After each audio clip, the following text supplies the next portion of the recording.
అల్లూరి సీతారామరాజు జిల్లాలో భద్రతా బలగాలు మావోయిస్టుల మధ్య ఎదురు కాల్పులు హోరాహోరీగా సాగాయి. రంపచోడవరం, మారేడుమిల్లి మండలాల్లో సరిహద్దుల్లోని కొండమొదలు, కోయలగూడెం, చింతకోలు పరిసర ప్రాంతాల్లో జరిగిన ఎదురు కాల్పుల్లో 3 మావోయిస్టులు మృతి చెందారు.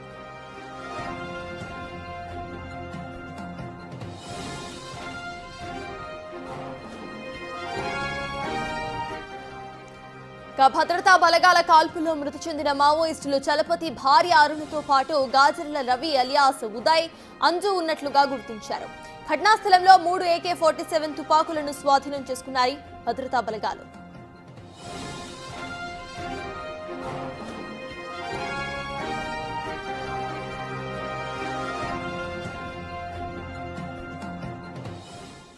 ఇప్పటికే కాల్పులకు సంబంధించిన పూర్తి అప్డేట్స్ మా ప్రతినిధి శివశంకర్ అందించడానికి సిద్ధంగా ఉన్నారు. శివశంకర్, చెప్పండి, ప్రెసెంట్ అసలు అక్కడ అప్డేట్స్ ఏంటి?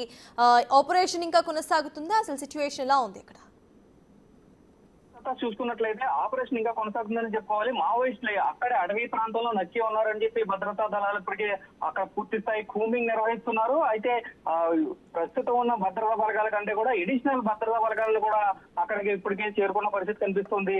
పూర్తి స్థాయిలో అయితే పెద్ద మీటింగ్ జరిగిందంటూ కూడా వచ్చిన ఇన్ఫర్మేషన్ తో బుధవారం తెల్లవారుజామున రంపచోడవరం నియోజకవర్గంలోని కింటికూరు గ్రామ అడవి పరిసర ప్రాంతాల్లో అయితే grey hounds party, special party ఆధ్వర్యంలో అయితే ఈ ఎన్కౌంటర్ జరిగినట్టుగా కూడా ఇప్పటికీ మనకి సమాచారం అందుతుంది. దీనిలో కీలక వ్యక్తులు, కీలక మావోయిస్టులను హతమార్చినట్లు కూడా మనకి సమాచారం అందుతుంది. అయితే పూర్తిగా చూసుకున్నట్లయితే స్టేట్ కమిటీలో మెయిన్ హెడ్ గా ఉన్న చలపతి భార్య అరుణ ఎవరైతే ఉన్నారో ఆమెను కూడా హతమార్చినట్టుగా కూడా తెలుస్తుంది. పూర్తిగా పోలీసులు ఎన్కౌంటర్ లో ఆమె చనిపోయినట్టుగా కూడా తెలుస్తుంది. ఆమెపై రివార్డ్ మనీ కూడా ఉంది. ఇప్పటికే 5 లక్షల వరకు కూడా గవర్నమెంట్ రివార్డ్ మనీని కూడా ప్రకటించింది. అలాగే చూసుకున్నట్లయితే ఇంకొక కీలక నేత సెంట్రల్ జోన్ కమిటీ మెంబర్ ఎవరైతే ఉన్నారో ఉదయ్ కూడా మావోయిస్ట్ పోలీసుల కాల్పుల్లో చనిపోయినట్లు కూడా మనకి తెలుస్తుంది. అయితే అతనిపై కూడా రివార్డ్ మనీ 20 లక్షల వరకు కూడా ఉన్నట్టు ఇప్పటికే మనకి తెలుస్తుంది. అయితే కీలక వ్యక్తులు కావడంతో మావోయిస్టుల్లో మొత్తం కలకలం రేగిందని చెప్పుకోవాలి.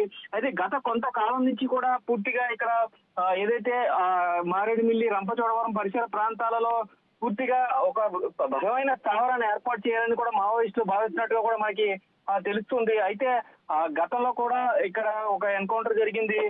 సుమారుగా పూర్తిగా చూసుకున్నట్టయితే అప్పుడు కూడా ఇద్దరు పోలీసుల కాల్పులు అయితే 2 మావోయిస్టులు మృతి చెందిన పరిస్థితులు ఉన్నాయి. గతంలో చూసుకున్నట్లయితే వైరామవరంలో కూడా అటవీ ప్రాంతంలో ఈ ఎన్కౌంటర్ జరిగింది. అప్పుడు కూడా 2 మావోలు మృతి చెందారు. అయితే అప్పుడు మావోలకి సమాచారం అందిస్తున్న 2 యువకుల వద్ద నుంచి బాంబు ఎక్స్ప్లోజర్స్ ని కూడా స్వాధీనం చేసుకున్న పరిస్థితులు గతంలో కూడా కనిపించాయి. అయితే రీసెంట్ గానే ఇది జరగడం, మళ్ళీ తర్వాత ఈ ఏదైతే ఇప్పుడు పూర్తిగా ఇక్కడ స్థావరాన్ని ఏర్పాటు చేయడానికి వీరు సెంట్రల్ కమిటీ నుంచి, వీరు స్టేట్ కమిటీ నుంచి అంజు, అలాగే పూర్తిగా చూసుకున్నట్లయితే అరుణ కూడా ఇక్కడికి చేరుకున్నట్లు కూడా మనకి సమాచారం అందింది. అయితే ఈ సమాచారం అందుకున్న పోలీసులే అక్కడ కూంబింగ్ నిర్వహించారు. కూంబింగ్ లో అయితే పోలీసులకి మావోయిస్టులకి వచ్చిన కాల్పులు జరిగాయి. ఆ కాల్పులు అయితే ఈ 3 కూడా పోలీసులు మట్టి పెట్టినట్టుగా కూడా తెలుస్తుంది. మనకి పూర్తిగా చూస్తున్నట్టే ప్రత్యేక భద్రతా బలగాలు వీటిని హతమార్చినట్టుగా కూడా మనకి సమాచారం అందుతుంది. వీరి వద్ద నుంచి కూడా 3 AK-47 కూడా స్వాధీనం చేసుకున్నట్లుగా తెలుస్తుంది. సబ్దాస్. Right, thank you Shivashankar. ఇదే అంశంపై మరిన్ని డీటెయిల్స్ ను మా అసోసియేట్ ఇన్పుట్ ఎడిటర్ నగేష్ అందించడానికి సిద్ధంగా ఉన్నారు. నగేష్, చెప్పండి, ఆపరేషన్ లో భాగంగా ఇటు 3 మావోయిస్టులను హతమార్చినట్టు తెలుస్తోంది, AK-47s ని కూడా స్వాధీనం చేసుకున్నట్టు తెలుస్తోంది. ఈ ఆపరేషన్ ఇంకా ఎప్పటి వరకు కొనసాగే అవకాశం ఉందనుకోవాలి? ప్రెసెంట్ అసలు అక్కడ సిచ్యువేషన్ ఎలా ఉంది? సిచ్యువేషన్ అయితే హారిబులే. అంటే మొత్తం ఓవరాల్ గా ఎన్కౌంటర్ గురించి చెప్పాలంటే మావోయిస్ట్ పార్టీ భారీగా నష్టపోతుంది. 2025 సంవత్సరంలోనే మావోయిస్ట్ పార్టీ సంబంధించిన అగ్ర నేతలందరూ పూర్తిగా పోయిన పరిస్థితి. నంబర్ల కేశవరావు అలియాస్ బసవరాజు మృతి తర్వాత మరో కేంద్ర కమిటీ సభ్యుడు సుధాకర్ ని పోలీసులు హతమార్చారు. తాజాగా Gajarla Ravi alias Uday alias Ganesh alias Birsu, ఇతని వెలిసాల గ్రామం, చిట్యాల మండలం, భూపాల్పల్లి జిల్లా స్పెషల్ జోన్ కమిటీ మెంబర్ గా ఉన్నాడు. 25 లక్షల రివార్డు ఉంది. అలాగే చలపతి భార్య వెంకటలక్ష్మి చైతన్య అలియాస్ అర్ణ అలియాస్ రూపి, 54 సంవత్సరాల ఏజు, కరకవానిపాలెం, పెందుర్తి, విశాఖ జిల్లా. ఈమె పైన కూడా 20 లక్షల రివార్డు ఉంది. మరొకరు గార్డు గణేష్, గాజల రవికి సంబంధించిన గణేష్ ఉన్నారు. మొత్తం 3 కూడా కొండమొదలు దగ్గర మారేడుమిల్లి ప్రాంతంలో ఎన్కౌంటర్ జరిగింది. ఎందుకంటే ఛత్తీస్గఢ్ కానీ, బీజాపూర్ కానీ, మహారాష్ట్ర ఏరియాలు కానీ మావోయిస్టులకు ఎక్కడ సేఫ్ సైడ్ లేకపోవడంతో మావోయిస్టులంతా కూడా రకరకాల ప్రాంతాలకు విస్తరిస్తున్నారు, రకరకాల ప్రాంతాల్లో కూడా తలదాచుకుంటున్నారు. ఈ క్రమంలోనే మావోయిస్ట్ పార్టీ ఈ ఎన్కౌంటర్ జరగడం అనేది చాలా బిగ్గెస్ట్ విషయంగా చెప్పచ్చు. గాజర్ల రవిని లొంగిపోవాలని చెప్పి భూపాలపల్లికి సంబంధించిన ఎస్పీ శబరీష్ కూడా చాలా సార్లు విజ్ఞప్తి చేశాడు. వాళ్ళ తల్లిదండ్రులతో కూడా ఒక మీటింగ్ పెట్టాడు. కానీ గాజర్ల రవి దొరకడని చెప్పి చాలా వరకు ఉండే. కానీ గాజర్ల రవి ఈ రోజు ఎన్కౌంటర్ కావడం అనేది భూపాలపల్లి జిల్లాలో సంచలనంగా చెప్పచ్చు. ఎందుకంటే మావోయిస్ట్ పార్టీలో 40 సంవత్సరాల క్రితం పోయిన వ్యక్తి. అతను రాడికల్ స్టూడెంట్ యూనియన్ గా మొదట జీవితాన్ని ప్రారంభించాడు. తదుపరి అంచెలంచెలుగా ఎదిగి తను ఒక స్థాయికి కేంద్ర కమిటీ సభ్యుడిగా ఎదిగాడు. అంటే కరకవాణిపాలకు సంబంధించిన ఏరియాలో ఉన్న వెంకటలక్ష్మి, రవిలక్ష్మి కూడా ఈమె ఫోటో కూడా చాలా వరకు బయటకు రాలేదు.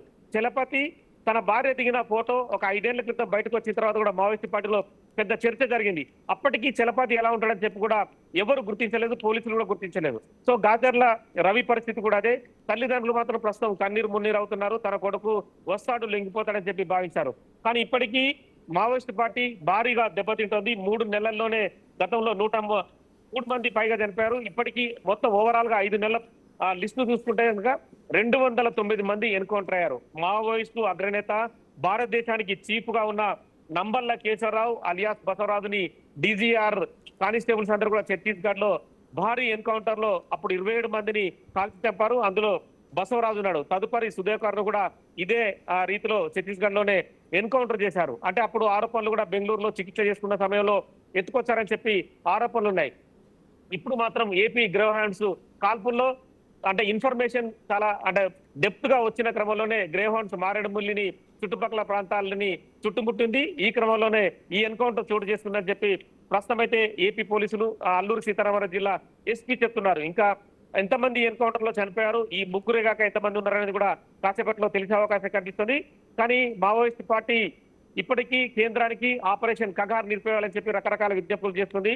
పౌరకుల సంఘాలు, ప్రజా సంఘాల నేతలు హైదరాబాద్ లో కానీ ఏపీలో కానీ రకరకాలుగా మీటింగ్స్ పెట్టుకుంటున్నారు. కానీ ఆ మీటింగ్స్ పెట్టుకున్నా కూడా ఎక్కడ కూడా ఆ మావోయిస్ట్ పార్టీ సంబంధించి కేంద్రం మాత్రం ఎక్కడ కూడా వెనుదిరుగు చూడడం లేదు. తాము ఖచ్చితంగా ఎన్కౌంటర్లకే ముందుకెళ్తామని చెప్పి కేంద్రం అమిత్ షా స్వయంగా ప్రకటన చేశాడు. నంబల్ల కేశవరావు ఎన్కౌంటర్ తర్వాత స్వయంగా కేంద్ర హోంమంత్రి అమిత్ షానే తాము ఎన్కౌంటర్లకి ముందుకెళ్తున్నామని చెప్పి చెప్పడం అనేది కూడా ఖచ్చితంగా గమనించవచ్చు. భారతదేశ ప్రధాని మోదీ కూడా నంబల్ల కేశవరావు ఎన్కౌంటర్ తర్వాత తను కూడా ఎక్స్ వేదికగా ట్వీట్ చేశాడు. ఖచ్చితంగా ఎన్కౌంటర్లు కొనసాగుతాయని చెప్పి ట్వీట్ చేస్తూ ముందుకెళ్లిన పరిస్థితి కనిపిస్తుంది. సో ఓవరాల్ గా ఎన్కౌంటర్లు అనేది ఆగాయి. 2026 మార్చి 31 వరకు మావోయిస్ట్ పార్టీని దేశంలో లేకుండా చేస్తాం, జీరో అంటే మావోయిస్ట్ పార్టీలు అనేది ఉండదని చెప్పి కేంద్రం కరాఖండిగా ముందుకెళ్తున్నది. ఆపరేషన్ కగార్ని ఎట్టి పరిస్థితుల్లో నిలిపివేసే ప్రసక్తి లేదు, చర్చలకు ముందుకెళ్ళమని చెప్పి కూడా ఇప్పటికే బీజేపీ నేతల నుంచి వస్తున్న సమాధానం వస్తుంది. ముఖ్యంగా కేంద్ర హోంశాఖ మంత్రి అమిత్ షా మాత్రం ఖచ్చితంగా తుపాకీ గొట్టం ద్వారా రాజ్యాధికారం రాదు, ఖచ్చితంగా లొంగిపోవాల్సిందే, శాంతి చర్చలకు రావాలని చెప్పి చెప్తున్నారు. కానీ మావోయిస్ట్ పార్టీ తాము శాంతి చర్చలకు ముందుకున్నామని చెప్పి కంటిన్యూగా చెప్తున్నా కూడా ఖచ్చితంగా వాళ్ళు జనజీవన స్రవంతిలో లొంగిపోవాల్సిందని చెప్పి కూడా ప్రభుత్వం చెప్తున్న పరిస్థితి. ఈ మధ్య తెలంగాణ ముఖ్యమంత్రి రేవంత్ రెడ్డి కావచ్చు, అలాగే హరగోపాల్ గాని, జంపన్న గాని కొంతమంది ఒక శాంతి చర్చల కమిటీ పేరిట వీళ్ళందరూ కూడా ఒక కమిటీ ఏర్పాటు చేసి ముఖ్యమంత్రి రేవంత్ రెడ్డి అలాగే అంటే మాజీ మావోయిస్ట్ గా ఉన్న సీతక్క ప్రస్తుత కాంగ్రెస్ మంత్రి తనకు కూడా విజ్ఞప్తి చేశారు. ఎందుకంటే ఆపరేషన్ కగార్ ను నిలిపివేసే విధంగా ముందుకెళ్లాలని చెప్పారు. ఈ మధ్య జరిగిన 2-3 మీటింగ్ లో కూడా ముఖ్యమంత్రి రేవంత్ రెడ్డి డైరెక్ట్ గానే కేంద్రానికి ఒక లెటర్ రాసిన తర్వాత ఖచ్చితంగా ఆపరేషన్ కగార్ ని నిలిపివేయాలి, శాంతి చర్చలకు ముందుకెళ్దామని చెప్పి ఒక ప్రతిపాదన తీసుకొచ్చారు. కానీ బీజేపీ కేంద్రంలో ఉన్న బీజేపీ పార్టీ మాత్రం ఎక్కడ కూడా ఆపరేషన్ కగార్ ను నిలిపివేసే ప్రసక్తి లేదు. ఖచ్చితమైన ఇన్ఫర్మేషన్ ఉంది. మావోయిస్ట్ పార్టీకి సంబంధించిన అగ్రనేతలు ఎవరు దొరికినా కూడా ఎన్కౌంటర్ చేస్తూ ముందుకెళ్తామని చెప్తుంది. ఈ మధ్య జరిగిన ఛత్తీస్గఢ్ లో జరిగిన భారీ ఎన్కౌంటర్ కూడా ఇందుకు ఉదాహరణ చెప్పచ్చు. ఇప్పుడు ప్రస్తుతం అయితే గోదావరి బేస్డ్ గా పెద్ద ఎత్తున కూంబింగ్ బలగాలు భారీ ఎత్తున జల్లెడ పడుతున్నాయి.